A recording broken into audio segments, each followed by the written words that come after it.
Thank you very much, and always a pleasure to be here. Thank you, Manish. Thank you, Prasad, for inviting me. I have a bad habit that I never think of what I'm going to say till I get up. Okay? So, but the good part of speaking after Dr. Mashelkar is he gives you so much room for thought that just based on what he said, I can speak for the next 5 hours, but I will not. Don't worry. But one thing really struck me when he said 80 and 70 and what did he say? The super senior citizen and the junior senior citizens, etc. I remember when I was 39 years old and celebrating my 40th birthday in Mumbai. At that time I was CEO of Aptech. And this one young woman, after some inspiration, got onto the table and started dancing. And told me, Ganesh, you got to come and dance with me. I said, no, this is my 40th birthday, I have to behave. She said, one thing I'll tell you, you will be 39 till you die. And I've been completely obsessed with that thought. So I still think I'm 39 years old. So, sir, I beat you. So you're not 70. You're much less than that. And I think it's important what Dr. Mashelkar said. And based on what he said, I picked up 3 thoughts which I thought I will spend maybe 10 minutes talking to you about. The first is the thought he made on, somebody who's old, who is poor and is a woman is probably most disadvantaged as they grow older. So I'll talk a little bit about that. The second is, of course, the point he made on technology, which, of course, even today, you ask what we do in 5F World, our whole theme is to use commonly available technology for uncommon uses. It was very easy to say, bank mein chalayenge, ye chalayenge, etc. But how do you help India? Today we are on the cusp of our 75th birthday, if you will, as an independent nation.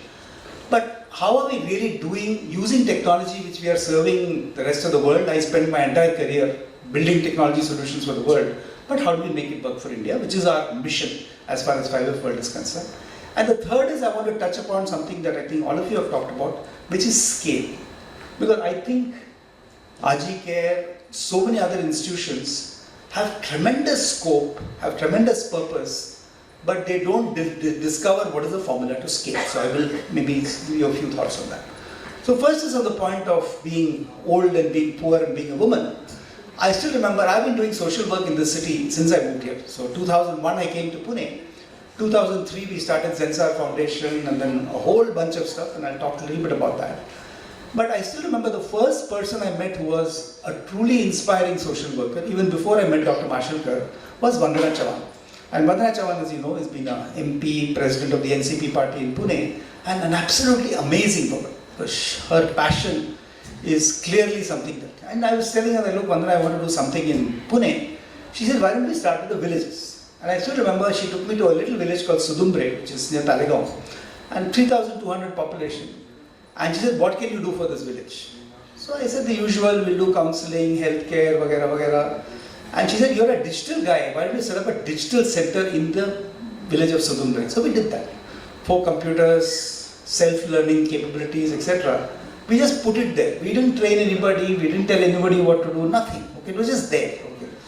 And after 6 months, Vandana came to my office and said, chalo, let's go to Sudumbre and see how many young people have started using it. And we went, and Mr. Sharad Pawar was supposed to come 1 month later, and we said, we better go check kya ho raha hai. And I remember the first person we met when we went to the village was 2 young 18-year-olds. They were sitting on the mud. And Vandana asked her in Marathi. My Marathi is not good enough, so I can't tell you what she said. But what she said was, she asked them, have you been to the Digital Literacy Center? So both of them looked at each other and they said, no. So she asked them, why haven't you been? I mean, it is available, it's free, aapke liye bana hua hai. And they said, aap jaiye to pata chalega. So we go there. And there is this super senior citizen, must be 85 years old, and a young senior citizen who must be 70 years old. They're both sitting on the computers, and we were like really surprised. So Vandana, I remember, asked the older woman first, ki, Tai, aap kya kar rahe ho? So she said, look, I have discovered something which is a real secret. My son goes to neighboring villages and he'll come back and say, for my daughter, I have discovered this amazing man, uski paas itna zameen hai, etc., etc. She said, the first thing I do is go and sit on this computer, pull up the Satbara extract and figure out ki wo jhoot bol raha hai ki sach bol raha hai. And then we asked the other woman, ki, aap kya kar rahe hain? So she said, मैंने Flipkart सीख लिया है. So Flipkart is a computer language, but maybe not. Okay. And she said that, look, whenever my husband goes to Bombay, he comes back and gives me a sari and says, तुम्हारे लिए 800 रुपया में लिया. So she says, I go check in Flipkart and find ये 250 का साड़ी है वो झूठ बोल रहा है. Now these are jokes, okay? But this is reality. So I'm saying here are these poor senior citizen women, no background in digital computers, nothing, but they learnt much faster than the so-called youth of the city who are just sitting on the mud and doing nothing. So I'm saying that is my absolute, in fact my mother when she died was near 80, but because my only daughter is in the US for a very long time, she learned computers, learned email, learned everything just to communicate with her granddaughter. So I'm sure all of you will recognize. I mean, I have my dear friend, Mr. Suresh Gokhale, Dr. Suresh Gokhale sitting here. And this man is playing there, he's waving at me. He is playing 3 sets of tennis at the age of 80 and playing in tournaments. Okay, so there is absolutely nothing to believe that, as you rightly said, sir, age is just a number. And even for the senior citizens or so-called senior citizens in this room, I think we all agree that that's not a problem. Now let me switch and give you the story of 3 92-year-olds in the city of Pune, whether you call them super senior citizens or whatever. And I want to give you their stories just to bring out the differences in what environment can do to their success and citizen. And come back to the Aaji Care story. And these are real stories. One is a gentleman who's my neighbor in Kalyani Nagar, a gentleman called Mohan Advani. Mr. Advani was a bookseller in Kanpur 40 years ago. Then, of course, I think he and his wife were alone. So they moved to Pune, and their son got them an apartment in Kalyani Nagar. He's been living there for a long time. And he was very close to my mother, which is why for us, he and his wife are almost like, additional parents to us after my mother died 10 years ago. And if you look at Mr. Advani, when his wife died 3 years ago, there was literally nobody to take care of them. He himself at the age of 87 or 88 was doing his bank work. Whenever we saw him going, we would drop him to the bank. But he'd sit quietly in a corner at State Bank, wait for the manager to talk to him, completely independent. He did not want any help. My wife used to make idlis sometimes and send it to their house for lunch. He would come to our house and say, thank you so much. Because he's a classic, gracious senior citizen that all of us are familiar with in our family. But imagine the loneliness of that existence. I mean, nobody took care of him. Today, the man is still alive. His wife died. We try and see him once in 3 months, but we are very busy people. So he is clearly somebody who needs help. Moving to another gentleman called Sadashiv Parab, who actually lives on the other side of town. His son was my contemporary in Zensar, so we know each other very well. But look at his story. He is 1930 born in Karachi, so very much in what is today Pakistan. And he was telling us the story of his wonderful time in Karachi and how they should celebrate every Maharashtrian festival in Karachi, because there is huge Marathi group in Karachi. And he said, came the partition, everything got disrupted, so he moved first to Mumbai, then to Delhi, and of course for the last almost 30 years in Pune.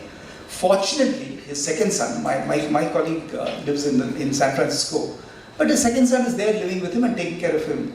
But again, he recently gave an interview. If any of you are interested, I can share that. It's a wonderful story of 92 years of existence, and the zest which this man has is still very much there. Again, like Mr. Advani, his wife died 3 years ago, and she was suffering for 10 years with Alzheimer's. But man is lonely. He's supported by 2 or 3 nurses because they have the money to pay for it. But at the end of the day, no amount of support, I think one of you already said that, can compensate for not having that son having a cup of tea with him in the morning. The third is my own father-in-law, who lives in Pondicherry. And every 2 months or so, my wife gets antsy and she goes and rescues him and brings him to Pune.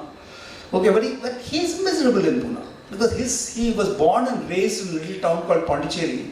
So by bringing him here where he cannot talk in Tamil to all his friends and in a strange society, we almost feel we're doing him an injustice. But the reason he's coming back this afternoon, which is why I have to get out at 12:30, is because the family genuinely believes that he needs help, but they don't know what to do.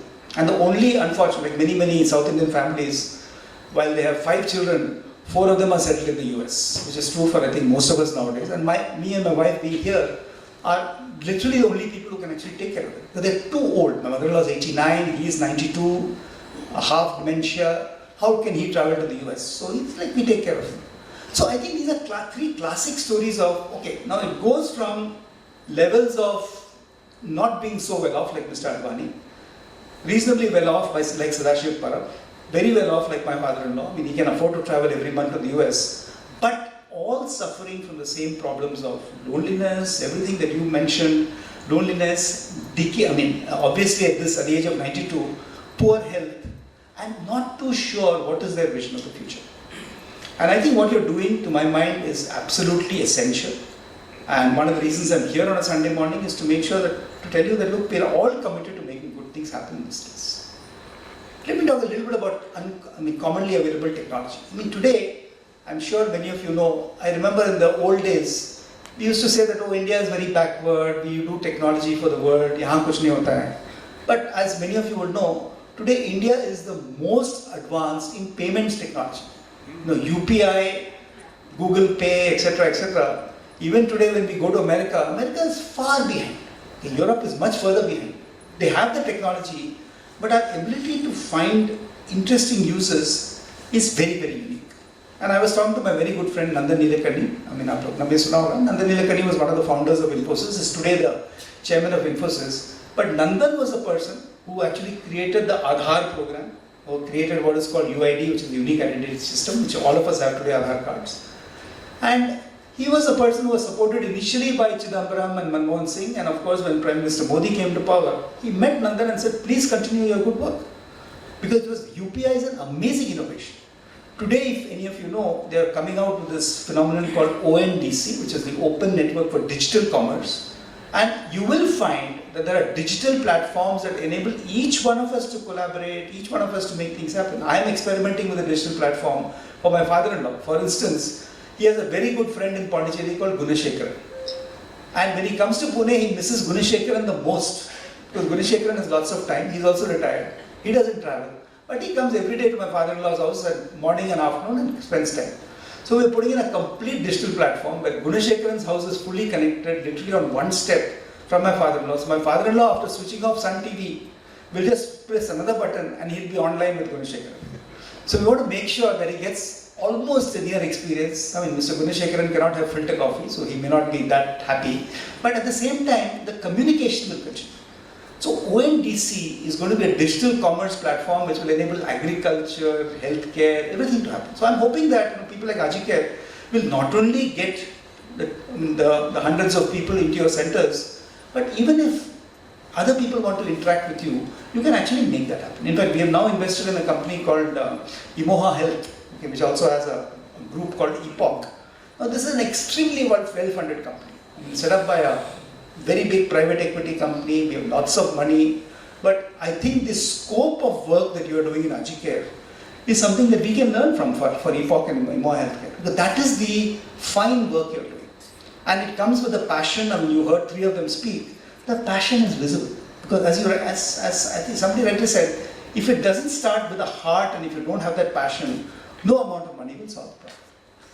Finally, I want to talk a little bit about scale, because I think that's one learning from my own experience of the last 30 years of doing social work. And going back to my Vandana Chavan story, I remember later on Vandana talked to me, I think this was 2010 or 12, yeah, about 10 years back. And Vandana said, look, I mean, we set up that wonderful center in Sudumbre, it's still there. And by that time, we'd been setting up digital literacy centers across Pune also. And she said, why don't we do it with the government? You know, many of us who have been very successful in the private sector believe, government ke paas nahi aaya. You know, something will happen. Okay. And she said, then try karo ek baar. So at that time, of course, the mayor was there. So when she said, when you launch your next digital literacy center in Pune, aap ek baar mayor ko bhi bulao aur commissioner ko bhi bulao. I said, okay, Vandana, if you're saying this, we don't have a choice. So I remember we started this center, and this was probably 2012 or 2013. Not far from here again, very close to Yerwada.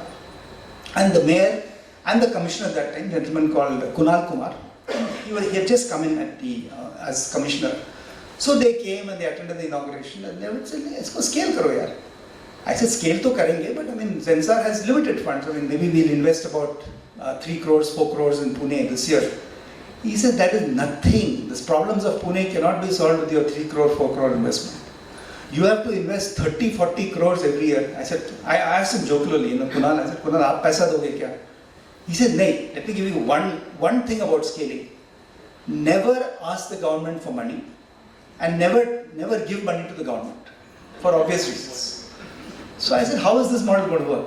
He says, so we sat one day, I remember, in the commissioner's office.